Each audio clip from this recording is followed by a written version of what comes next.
Hi, friends. Welcome to my podcast, One in a Billion. And this is a podcast for human transformation and well being. I've been able to bring some amazing guests to my podcast so far. And today we have an inspiring personality, Mr. Ganesh Kuduva. He's a health and wellness coach, a motivational speaker, author of best-selling book Be a Runner Forever. He has been in tech industry for more than 2 decades. Ganesh hails from Madurai, a small town in South India, and presently living in Bangalore. He's a LinkedIn top voice and also a certified in nutrition and weight management, and also a certified yoga instructor.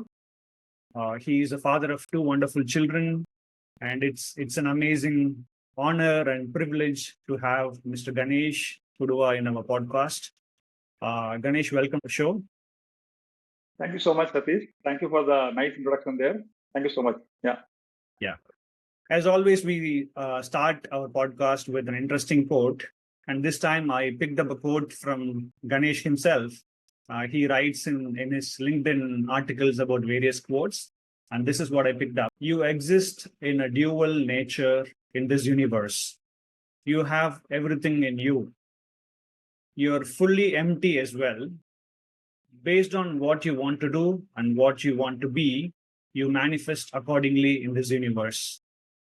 This is a quote written by Ganesh. So let me start our conversation with an interesting question, Ganesh. Sure. Why does Mr. Ganesh exist? What is his life's mission? Thank you so much for the question, Satish. It's a very big question, actually. I'll keep it a bit brief. So, Ganesh Kuduva, like 2 decades ago, was into IT, information technology as a programmer, leadership roles, technical roles. But today, after becoming a health and wellness coach, I've been a coach for about 3.5 years now. Uh, I've been doing coaching profession while I was working in IT as well. For 2015 is when I started uh, doing running coaching, which then transformed into holistic coaching, right? I help people with all the issues today. Uh, so my mission, I will talk about my vision actually. Okay, mission gets into more details. So I'll talk about vision actually. My vision is this. My vision is to transform as many people as possible in a very holistic way with four things: skills, knowledge, practices, and wisdom. Is what I want to give through my coaching to people. Uh, 10 years ago, if someone asked me, what is your vision? My vision would have been to say, like, impact million people, change billion people. But today, my answer is different, actually. I have been transitioning into a new vision now where what I'm trying to do is change minimum set of people, very few people, but change them deeply, right? With four things that I mentioned actually. And I believe that changing people in and out is going to be much more impactful because they can in turn change their further generations, their surrounding people around them. It's what I believe in lately. So that is my vision today. So I want to take health and wellness as a vision for as many people as possible through whoever I work with actually. Yeah. Wow. Thanks for sharing that, Ganesh. Really, really amazing. And you are an inspiration to many, including me. Ganesh, we all have this low moments in our life from which we bounce back. Even I had some low moments in my life, like in 2018, 2019. I've heard your story through various podcasts that you've done, various speeches that you've given, where you share about your journey from a tech guy in 2008, overweight, not in good health shape, and now you have transformed yourself. Not only have you transformed yourself, now you're looking at transforming other people. I want you to say a few words about your background and how you came to this journey of becoming a health coach. Sure, Satish. Thank you for the question. Like I mentioned, in 2008 is one of the very hardest year for me in terms of my health. So a few things to mention is I had a high cholesterol, poor sleeping pattern. I slept more hours per se, and I was eating in a very haphazard way. No, I don't eat on time, right proportion of nutrients in the meal. Uh, every issue I had actually. So the key thing was stress. I was going through a tremendous stress actually, and I also went through lower back pain at that time. Mm. And I didn't realize my stress was causing all the issues actually. The underlying issue was stress that was making me becoming bad at every habit that I had actually. And that's when this started actually. The inner calling, the moment. So I went through this hardship, and that made me think about why I am like this. Why am I like this? Can I change myself? I think I want to change. Is how that thought process started actually. So in 2008, I started walking. I did walking for 2009 whole year as a small habit to bring some health and fitness, which then transformed into running. I picked up running in 2010, and so I have been running for the last 15 years now. I have not stopped actually, right? So I went through running a marathon, ultra marathon. Today I run 10 kilometer or half marathon distances, and I keep up with running actually as a way to maintain weight, keep up my health, keep up my fitness, things like this. And through this journey of running, what happened to me is I went through so much of understanding about how the sport of running works. So I learned strength training, I learned yoga. There were a lot of learning, tremendous learning that came through this sport actually, right? And as I did more and more long distance running, like marathon, ultra marathon, I went through that dialogue of the inner dialogue, right? Doing the self talk. I was doing self talk with me, and so the thing is, my soul was starting to direct me actually, right? I felt my soul was directing me, like, Ganesh, what do you want to do in life? Is this how you want to live? Just keep running, being in an IT job, earn salary. That's how your life is going to be, or you want to do something else? That's how that question started actually. And then I thought, why not, explore something else apart from IT, right? Why not let me become a running coach and see how many people I can impact, right? That's how that process started actually. And 2017 is when I started running coaching as a side hustle while I was in IT job. And so I did that for almost 4 years before I became a full-time profession as a health and wellness coach, holistic coach. In these 4 years, I did many certifications like yoga, running, nutrition, weight management, because knowledge is very important. When you want to help people, the intention is good. You have intention to help people, but you need skill also, right, to be able to help people in the right ways. So that's how I started doing, certifications, gaining knowledge, working with people, gain real experience. And today I'm a health and wellness coach. That's a quick brief, Satish. Amazing story, Ganesh. Anyone listening will definitely get inspired just to get up tomorrow morning and start running immediately. If not start running, at least they will go for a walk, and that will be the success of this podcast. Thanks, Ganesh, again for sharing that. I always relate running with some kind of a sport because me as a I started out my physical activity in 2014 as a tennis player. Since then, for the past 10 years, I'm an active tennis player. I've represented various clubs and played so many tournaments. I'm just trying to understand the context of sporting element in the way of running. Suppose you get up in the morning and you go for a run, and there is nobody to beat, and there is no points to be scored. Whereas if you play a game like tennis or badminton or football, you have the feeling of beating somebody else, scoring higher than somebody. When you come home, either you come home with the feel of winning or losing. So there is no element of winning and losing in sport when you go for a morning run. And when you play a sport that inspires people to get up next day morning and just go to play that sport. So how does one keep himself or herself motivated to get up in the morning and go for this run? That's a good question, Satish. Yeah, I mean, my philosophy I will share quickly, right? So this answer that I'm giving you is more has come from my retrospections that I've done in my life so far. See, being competitive, the world is actually running through competition. Be it corporate, education institution, anything you take, even personal, even individuals, right? Everybody is going through competition these days. It is necessary. It is a necessary part of our living. We want to prove our value to the society, or wherever we are, we want to prove our value. So we have this competitive nature in people. Yeah, that is well and good.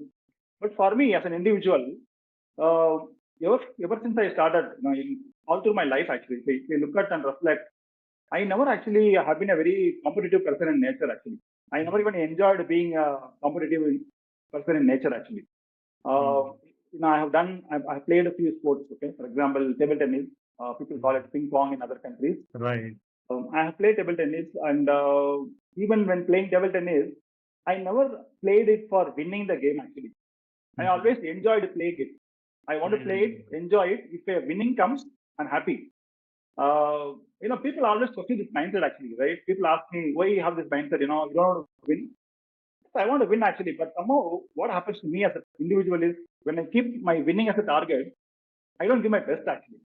Right. I don't give my best, and that's how this thought process of doing or playing any game, doing anything for winning, succeeding, is slowly faded in my life actually. I don't go behind the winning or succeeding in life. I want to do best that I want to do in this life with whatever I do, and wherever it leads me, I'm happy. I've accepted that actually as a philosophy.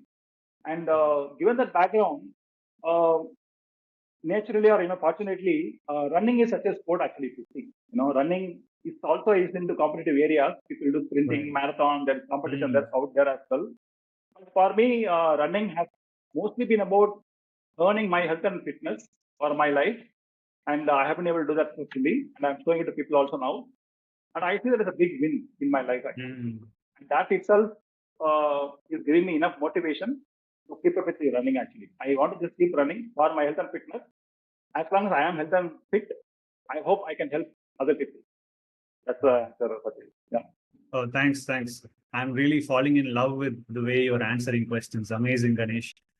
I can just relate to corporate work. People have jobs, and how it is related to a corporate environment.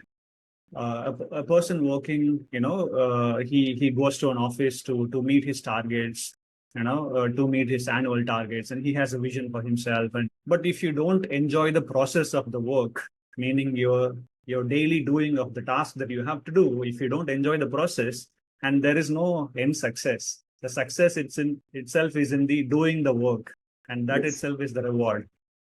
Thanks for sharing that. And talking about corporate environment and how the conditions are particularly in this part of the world, uh, you know, I see vast majority of people when they wake up Monday morning, they don't want to go to work. It's like there is a study that says that almost 80% of the people hate going to work. It is because only they have some bills to pay, they have mortgages to pay, and they have to put food on table, and they somehow go to work. And majority are not again healthy as well. And thanks to the corporate late sitting culture that is there, if you leave the office around 5 o'clock or 6 o'clock in the evening, then you're termed as non-productive or not useful to the team, and so on and so forth. So how do we go about addressing this situation in the corporate environment, and how we can help people to come out of the situation? You mean to make them healthier? Yes. Yeah. Yeah. I mean, see, to answer this, even I have been in corporate job for almost 23 years.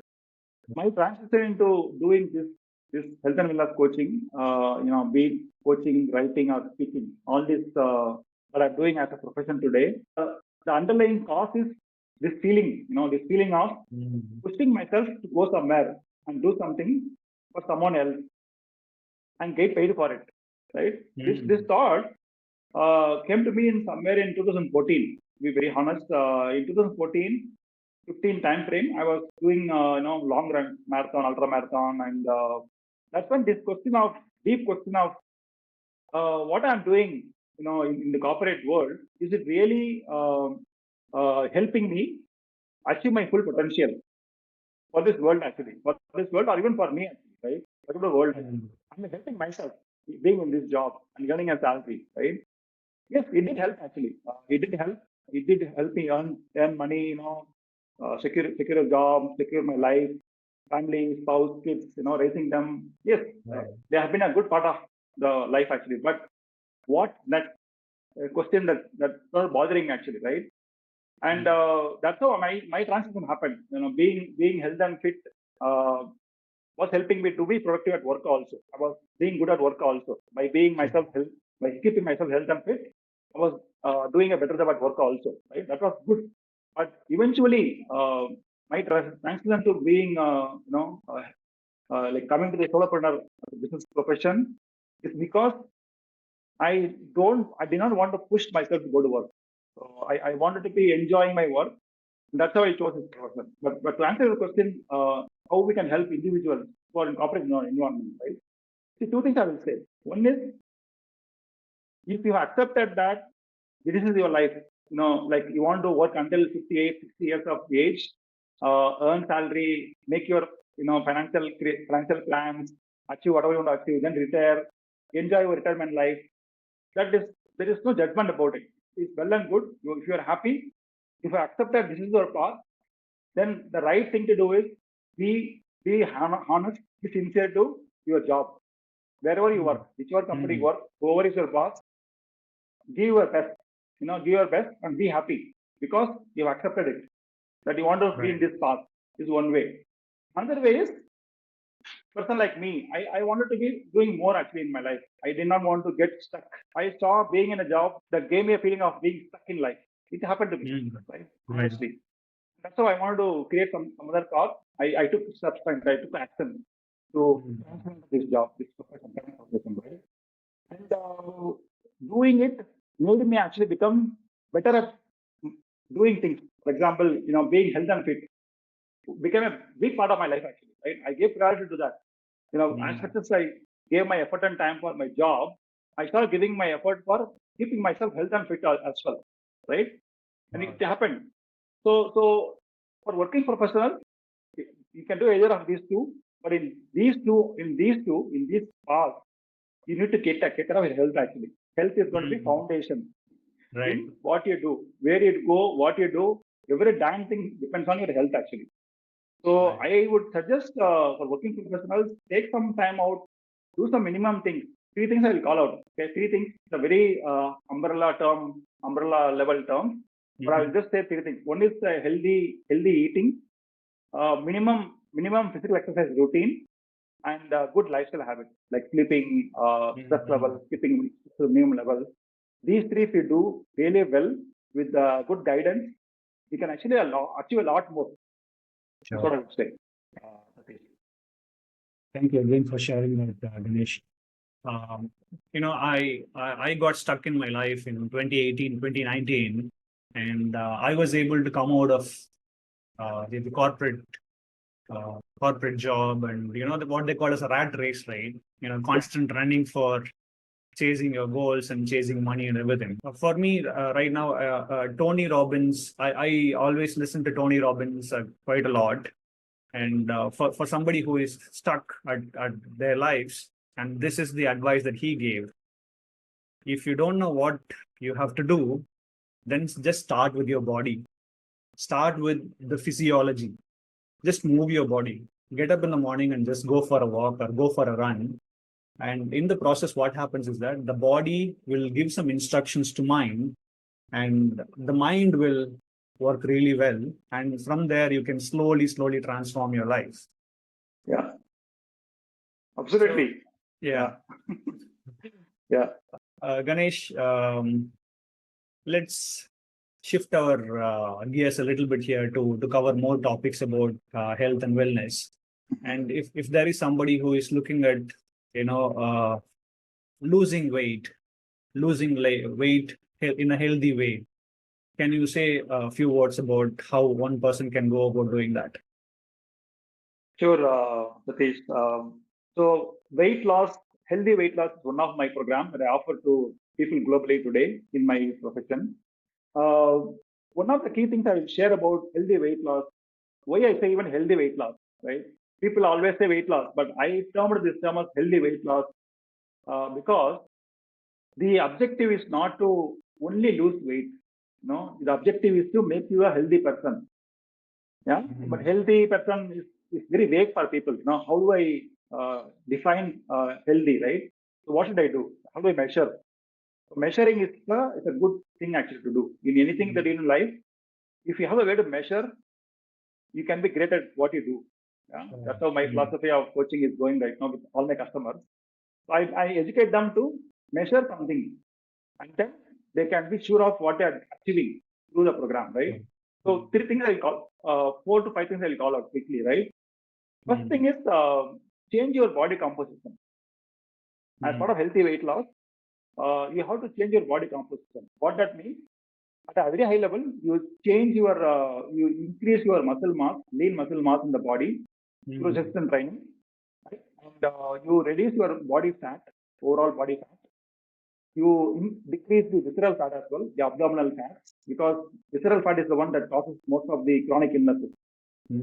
Reduce that, and if possible, reduce your body age. People actually have a calendar age and body age. People are young in, let's say, calendar age, but their body age is higher actually. Generally, that's the case with most people who are unhealthy. And you can tend to do that actually, right? And you have equipment to measure that actually. Nowadays, a lot of equipment available to do body composition, to measure your body composition.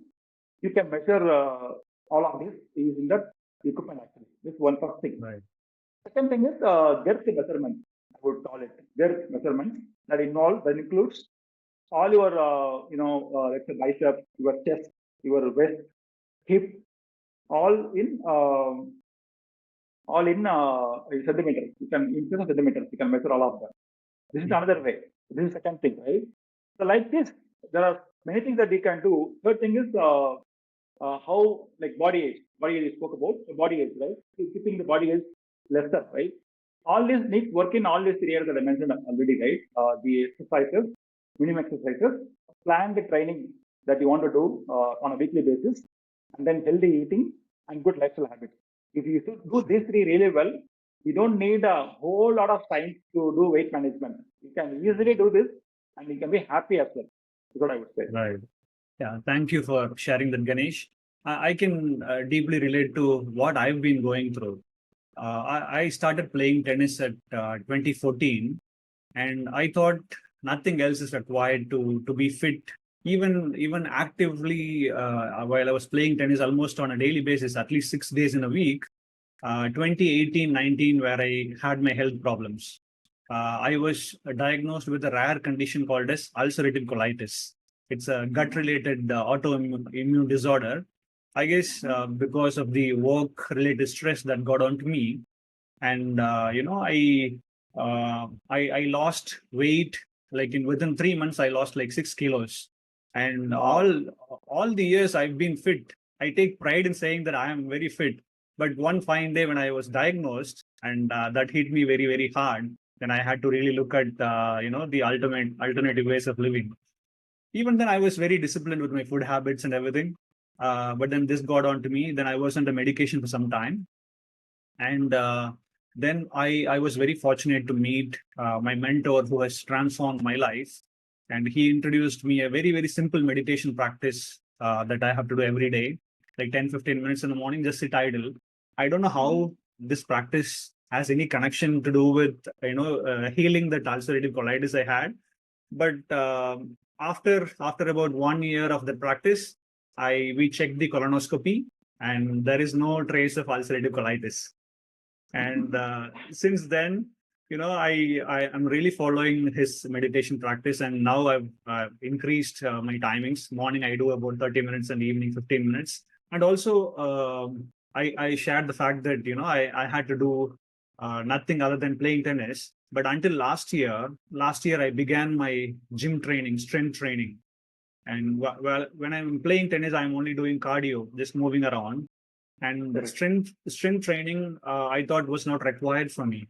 But then in the past 1 year that I'm doing strength training, I feel totally different. I feel like a different personality. And I'm able to hit the balls in tennis court really, really hard. I'm able to move so much well. And I feel so good about playing tennis. And earlier, what used to happen was while playing tennis, you will pull your neck muscle or you will pull your back muscle. Some spasm will happen, and for about 3-4 days you cannot play. Can you say a few words about cardio exercises versus strength training? Yeah, sure, absolutely. So as you were sharing your story, I was smiling because I could relate so much to this underlying philosophy of cardio versus strength. Now it's a huge topic. I will try to keep it brief. See, most people today, right? Most people today are doing many things. Okay, many things and yet not able to achieve their results, health results. Like when I say health results, weight loss, reversing diabetes. There are many things like this. Okay, give this context because people come to me and say in my consulting calls, sir, I'm walking so many days. 6 days I walk, or 6 days I run, or 6 days I play a sport. And I'm still not healthy. I'm not losing my weight. What should I do? Right? That's what people ask me. So what happens technically? I will tell you. So cardio, if you keep cardio as a key activity and do it more number of days in a week, and if you do only that, what will happen to your body is your body's muscle mass will start going down. Despite you eating, healthy foods, whatever, without resistance training, your lean muscle mass cannot grow or even sustain for that matter. That's the reason if you see many people who are into running fraternity, because I know runners, so many runners, people do ultra marathons, they still have a big tummy and waist size is huge actually. It's because two things, right? One is they're not doing enough resistance training. Second thing is they're eating bad actually. They are thinking, because I'm running, I'm healthy and I'm fit. I'm able to run marathon, I'm fit, and they end up eating bad stuff, and that's causing bad things to the body actually, right? Right. So between cardio and strength training, how would I say is, based on the goals, you can one thing do more, one thing less. Like for example, if you want to gain weight, for example, in a healthy way, I suggest to do more strength training and keep cardio less, for example, right? Just to make you understand, right? Make everyone understand. If you want to lose weight, you can do, moderate to minimum resistance training and, do more of a cardio. So resistance training along with right protein will help you repair and build muscle. When I say build muscle, it's not bulky body, but having the right amount of lean muscle mass in the body for your BMI, right? For your height and weight. And then fueling that muscle to help you burn calories. And when you start burning calories with calorie deficit, that's when you lose weight actually, right? That's the example, another example. So it's about putting the cardio and the strength in the right proportion to achieve your goal. Okay, I would say. And just to say my story also. So even I used to be a runner and running too much of a high mileage running. But I became a good runner only when I started doing strength training because I prevented injuries. I became agile. I became flexible. I became very mobile. And today, I can do many things that I was not able to do even when I was doing marathon because I'm doing things in the right way now. Yeah, that's the answer. Yeah. Thanks for sharing that. Ganesh, any podcast around health and wellness, we have to touch on the nutrition fact. People not getting adequate nutrition and eating late and eating wrong food, eating junk food. I see there are three main causes to wrong way of eating. One is the cooking oil that we use, and number two is sugar, and the maida content, the white flour that they talk about, right? Yeah. So all these things are playing a major role in the health of the whole country. Can you share more about these particular aspects of nutrition? Yeah, sure, absolutely. Good question, Satish. I will give context to each of these components: oil, sugar, white sugar, and maida. Right? Yeah, I say this. No food is bad. No food is bad if you moderate well in your lifestyle as a factor. I will say that as a first answer. Okay, but I will back up the answer with my reasoning. Right? So white sugar, people are actually being very nervous and afraid about white sugar. People, the first thing they do is cut the white sugar completely, zero, when they want to lose weight or reverse diabetes. Those two use cases come to me more often actually in my program. And if you ask me, yes, if you are in an issue, if you have a, let's say you are in obese state or overweight state or in a type 2 diabetes condition, avoiding white sugar is the best thing to do. I agree with that, right? But the long-term vision for you should not be completely live without white sugar. It's not like a white sugar is a drug actually, bad drug. Right. White sugar also is something that human can enjoy as a pleasure. Sweet item. It's something to enjoy in life, right? So the objective should be to prevent, not to take it until you achieve your health goal and then you use it. White sugar. Yeah. Right. So white sugar as a product, it is not like very, very bad for everyone. So today I take white sugar in terms of coffee, tea that I drink or anything else. I add a moderate to low level sugar. I still take it, but I'm still healthy and fit. That is because Right. I made my body healthy. So it can accommodate, it can take in, Right. even if you feed the bad stuff in a little quantity, my body can be fine actually, right? That's what the answer I will give, right?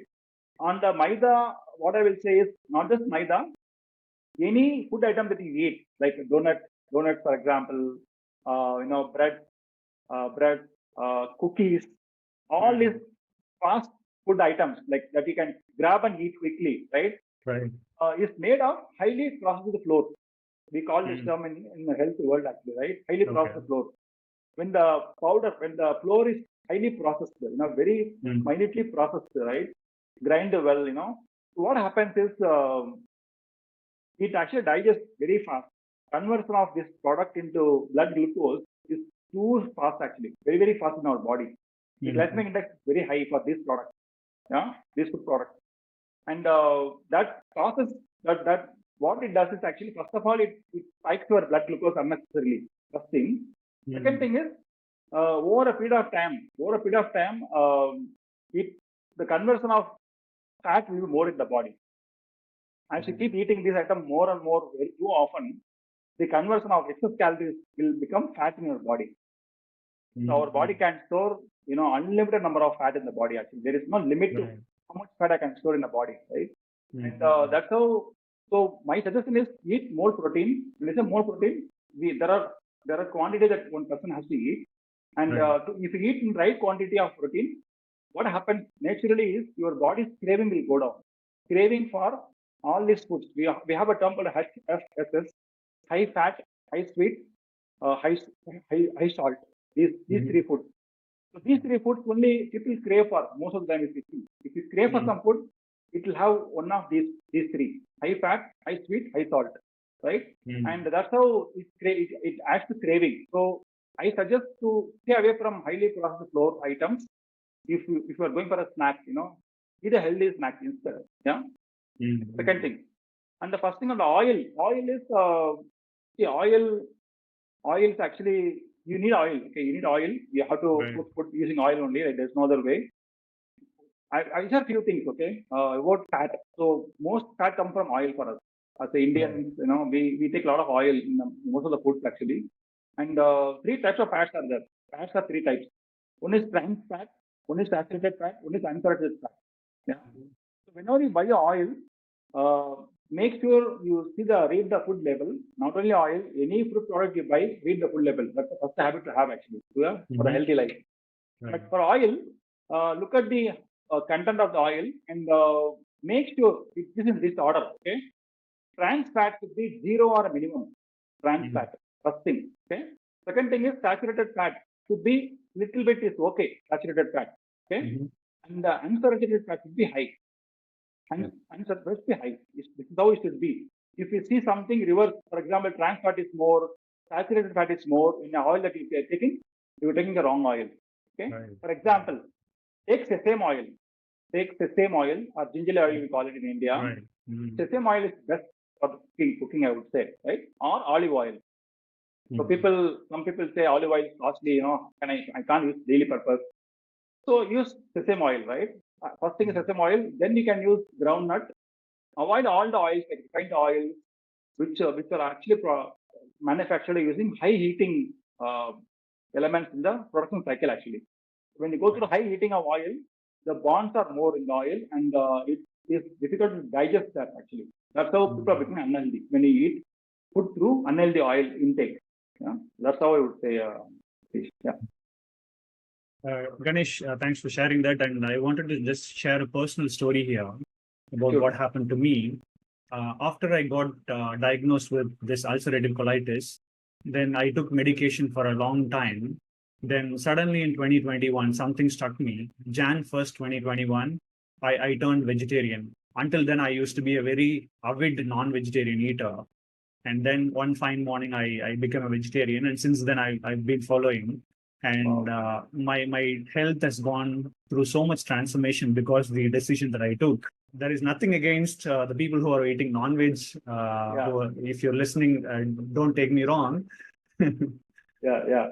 uh, there is always this myth of, if you don't take non-veg, then you're losing out on protein. And I see that there are various plant-based proteins available, including the groundnuts and channas, white channas, black channas, and green grams and horse gram. So many vegetarian options available. And I continue eating egg in moderation. To if I'm working out and my gym trainer says that I have to eat egg, then I go for 1 or 2 eggs every day. And when you join a gym, these trainers, they try to sell you this protein powders and supplements, right? And there is a whole lot of networking, people trying to sell you stuff. So what do you say about fresh food versus supplements? Yeah, good question.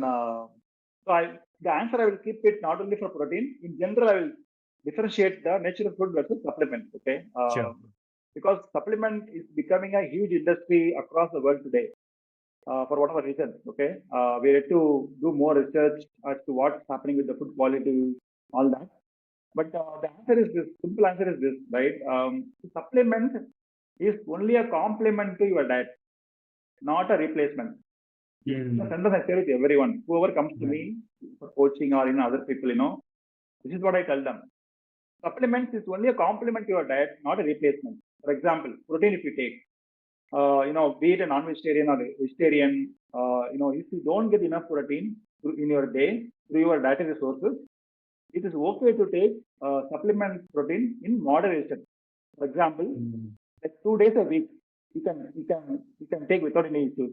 It won't cause any issues for you. Okay, I can guarantee you. Unless you have pre-existing kidney conditions, things like that, you can take actually no worries at all, right?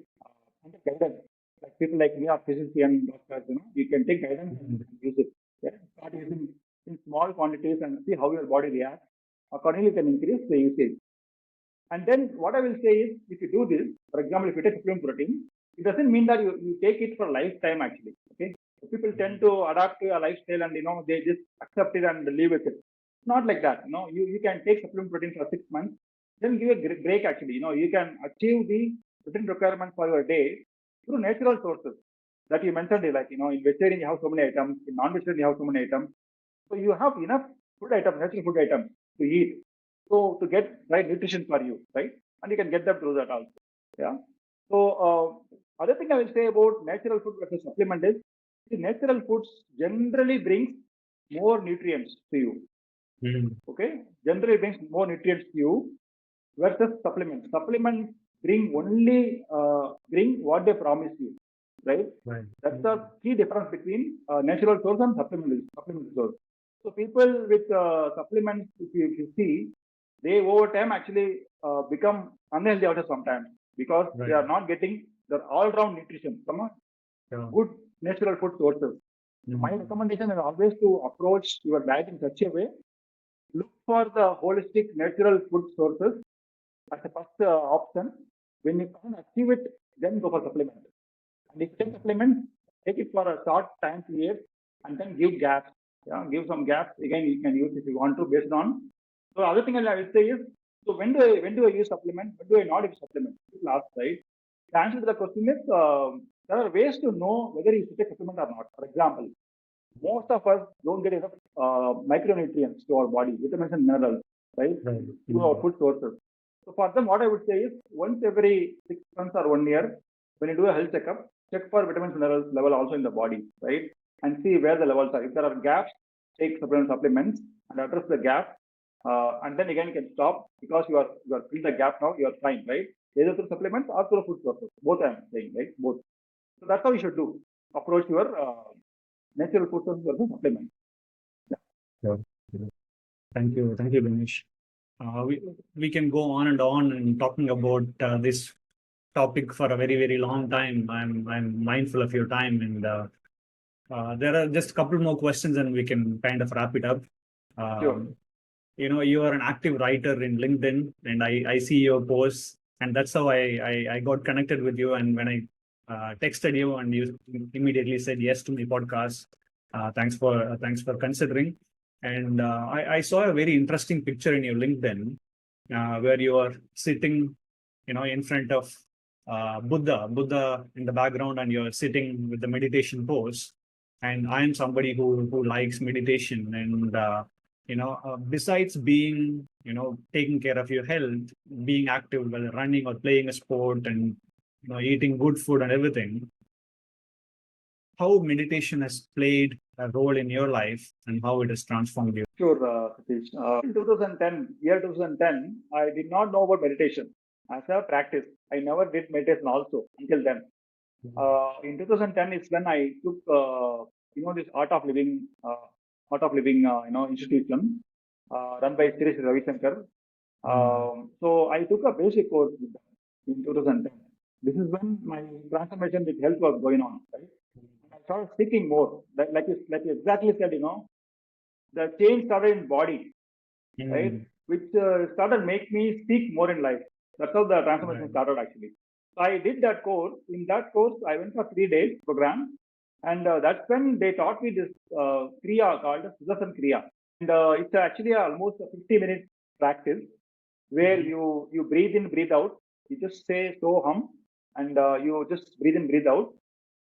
You just follow that humming, and you do breathe in, breathe out. So you do it in a different speed actually. So speed of your breath will be slow first, then moderate, then fast cycle, and then you end and sit idle, closing your eyes, sit idle. That's how you reach a meditative state through breathing practice. So that's the first time I learned about how I get into a meditative state where I become thoughtless. So that was very inspiring practice. I still follow the practice today. I do monthly once though, not regularly. But I do other meditation on other days. So I will explain two things. One is how I am doing meditation today and how it helped me also. So quickly, this is one thing. Through breathing, I do meditation. Even today, what I do is I take 15-20 minutes. I do any breathing practice like Nadi Siddhi Pranayama, any pranayama I do. At the end of the pranayama, I come to a meditative state automatically. Sure. Yeah. Right? That is one way to do. Second way is chanting. I chant mantras and I keep chanting mantras for a long time, and it also brings me to a meditative state. Right. This is how I do. Two things. But how it helped me, right? So people say you might have heard, people might have heard in the books also. Running also is something that takes people to a meditative state. People say, right? I never realized it when I started running in the initial days. But over number of years that I was running, and I was running long distances, I felt personally like it was taking me to the meditative state where I become thoughtless. I get into flow state. There's something called a flow state. Right. I run in flow state, and I keep going longer and longer, without any strain in the body, right? It's a very beautiful state to be in. I actually long to be in that state, but yeah, we can't be in that state all the time. We have to take effort to come to that state. Right. And running, doing meditative practices, all these things only fueled my transformation journey, I would say. The way I turned into spirituality, became more spiritual is through these meditative practices and running, both, I would say. Yeah. Thanks, Ganesh. This is very inspiring for people listening. Please take notes and just get inspired. Ganesh, I have an interesting question here. Suppose if I'm getting up tomorrow morning, I decide to run. I'm able to do about 1 kilometer of run, and suddenly my body says, or my brain says, stop, I'm not able to run anymore. And, I'm not able to push beyond my limits. So how does one push beyond limits when it comes to running? Yeah, very good question. Running is all about two things, Satish, right? One is physical stamina that you have to develop, endurance. We call it endurance in running world. Second thing is mental endurance. So there are two things to transcend in becoming a runner. If you want to become a runner, you have to transcend two things: physical and mental limit. Right. Today, so for example, to share my story quickly here, when I started running in 2010, the first run that I did was 100 meters. That's all I could run. 100 meter I ran, and I became breathless. I was doing a hard breath, sweating so much, and shivering. My body was shivering because it was a shock to my body. Right? I had a definitely physical limit and mental limit. Both was there at that time. Because I was heavy in weight, body weight, not fitness was zero. But then what helped me is this. This is what which helps anyone in the world today in running. Okay, this is the formula, right? I'm sharing publicly here. Not a rocket science though. Sure. What you should do is don't set very high level of goals. Like high goals. Just say, for example, just in the next 2 to 3 weeks, set a goal of running 2K at a time. So without stopping, can I run 2K? How you do that is you do run, walk, run. There's a method called run, walk, run. So what you do is you let's say run 100 meter, very slow pace. You can even jog. Don't even run. Just jog. So walking. You are doing a pace above walking pace, right? That's something like that. 200 meter, then walk 100 meter. So you get the breath back. Your composure back. Feel better. Again do 100 meter jog. Again do 100 meter walk. So you repeat this 100 meter for the first few days. Yeah. This is how you teach your body and teach your mind as well how you can keep going. So do this for a week. Second week, increase that to 200 meters. So 100 meter you are running, right? Go for 200 meter run. Again do 100 meter walk. So what this does to you is you will have definitely challenges. I hear from my customers all the time. I try to run, let's say 300 meter run, Ganesh, but 200 meter I feel very tired, right? The only thing to do is slow down. Right. Slow down, right? It's a very mindful thing to do because people struggle because they are becoming mindless in what they do. Become mindful, bring your stride length to smaller stride length, make sure you put less effort in whatever you are doing, like jogging or running. Make the effort is less so you can go, right? And that's how you transcend actually. You transcend. Today I run 100 kilometers because I have transcended limits now in distances and endurance both. So anyone can do it. I'm not, saying only I can do it. Anyone can do it. The only thing is you have to transcend your physical limits and mental limits. Yes. Sure, sure. This is really amazing. Thanks, Ganesh. And it's very, very useful. Thanks for sharing the tip. And you've authored a book titled "Be a Runner Forever," where anyone can purchase that book and what one can expect by reading it, Ganesh. Sure, Satish. So the book is available in Amazon, Flipkart. Flipkart is only in India, I think. Amazon globally, geographically, every location is available, both in Kindle and paperback. Notion Press is the publication through which I published the book. So notionpress.com is also another portal where you can get the book. So what I'm trying to offer in this book is this, it's more of a memoir. The book is more of a memoir. I'm sharing my story of how running helped me transform my life, becoming what I'm today. Yeah. But I'm sharing in the book, starting from how I was a non-runner and how I transformed into a runner first. Ran like 2 kilometers, 5 kilometers, 10 kilometers, half marathon, marathon, ultra marathon, and how did I transition to these? What helped me? The training ways, different ways of training. How strength training played a role. How yoga asanas played a role. How recovery practices played a role. So basically, I'm trying to give all the knowledge that I gained in this last 15 years in this book that anyone can pick up. If you are a non-runner, even if you're a runner, you will have so much to learn from the book because today I'm not just a runner, I'm a healthy runner today. Right. So that also you will learn definitely from this book because being a runner is easy. Being a healthy runner, it takes mindful practice. Thank you. Ganesh, I know you are a health and wellness coach and you are available in LinkedIn and various other social media platforms. For anyone listening, can you tell us briefly about what are the programs that you offer? If anyone wants to connect with you, what's available for Sure, people? Satish. Yeah. So currently I'm offering 5 programs. So running as a program I'm offering, running, fitness, diet nutrition, weight management, type 2 diabetes reversal. This is the 5 programs I'm offering.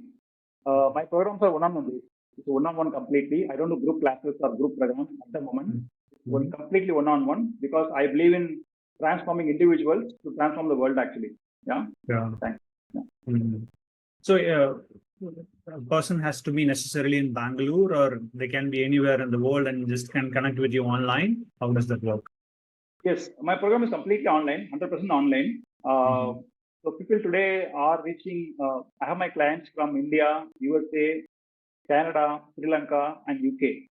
So these countries from where people are taking the programs today, and you can be anywhere in the world. I can help. Ganesh, we are almost nearing the end of our podcast. And if there is anything else at all that you want to share that I didn't ask that you wanted to share, please go ahead. There's not a whole lot to share. Only 2 things probably. The first thing is reading. So reading has been has brought profound changes in me. Even today, I wouldn't say I'm a very ferocious reader, but I read. I keep reading. I keep that as a habit today. Like I keep my running and fitness activities as a habit. Reading has become a habit today for me, and I suggest to anyone to start reading. Reading is going to be it's going to bring a tremendous changes in your life. Start reading. I would say first thing. Second thing is as a health and wellness coach, what I would say is the world is getting lost in fitness. The world is going behind so much behind fitness. I would ask you to stop, reflect, retrospect, and ask whatever you are doing in your life is giving you health. Ask that repeatedly yourself and take guidance from people. You have so many sources across the globe, people like me who are able to help you. But once you understand that, you do the right thing. So today I come across so many people. I'm sharing this because this is my vision, wish also, right? There are so many people come to me and they ask what they want in their life. If I review their life, they are doing so many things actually. They are doing so many things already. They're doing that, this, they are doing activities, but they're not getting the results actually. And results, getting the healthy results for the health, you are becoming a health, just needs more discipline than anything else. You just need discipline. You have to do just a few things, but consistently, really well, day in, day out, you can easily achieve health. That's what I would say to end with, Satish. Thank you so much for having me here. Very good conversation. Thank you so much. Yeah, Ganesh, it's a pleasure, and it's been an absolute privilege and honor to have you on the show. And before you go, I will add Mr. Ganesh's contact in the show notes for this program. In this episode, you will find show notes where I'll leave his LinkedIn contact, Instagram, Facebook, and his mobile number and email ID. Please connect with him. And before we go, I would again like to end with a quote that is again from Ganesh. And this is what he's written in LinkedIn. And this is a quote on happiness. This is how it goes. Close your eyes and sit idle for a few minutes. You may find happiness. Not many can do that, and hence they're always unhappy. Ganesh, you're an amazing personality, and I wish you good luck in transforming people's lives. The world needs people like you, and I wish you all the best in your journey. And thanks for taking the time out and coming here and sharing your stories.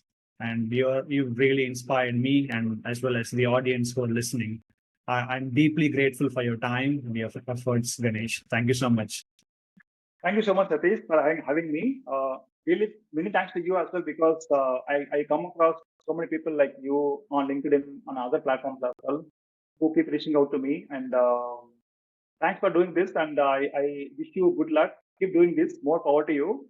Inspire more people doing this. Yeah. Thank you so much again. Thank you so much, Ganesh. Thank you.